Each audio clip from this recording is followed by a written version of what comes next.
Injury কাটিয়ে অবশেষে মাঠে ফিরছেন নেইমার জুনিয়র। দলের সেরা তারকা খেলার জন্য পুরোপুরি প্রস্তুত বলে জানিয়েছেন গ্যাব্রিয়েল মার্তিনেল্লি।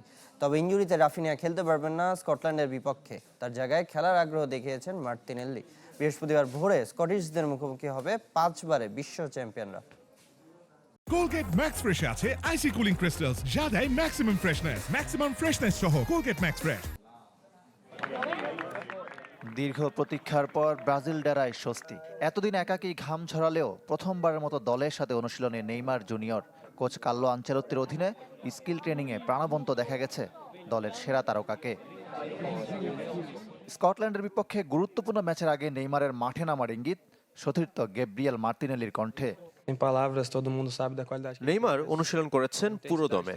সবাই তার যোগ্যতা সম্পর্কে জানে। সে মাঠে নামতে মরিয়া হয়ে আছে।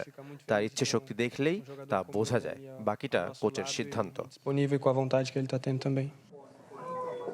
নেইমারকে নিয়ে স্বস্তি থাকলেও সেলেসাউদের ইনজুরি ভাবনা শেষ হয়নি।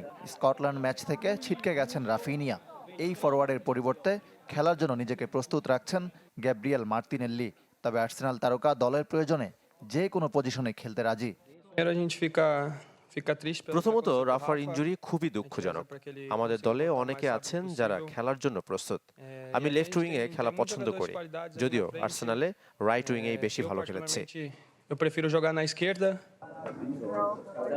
4 পয়েন্ট নিয়ে গোল ব্যবধানে মরক্কোর চেয়ে এগিয়ে থেকে সি গ্রুপের শীর্ষে ব্রাজিল।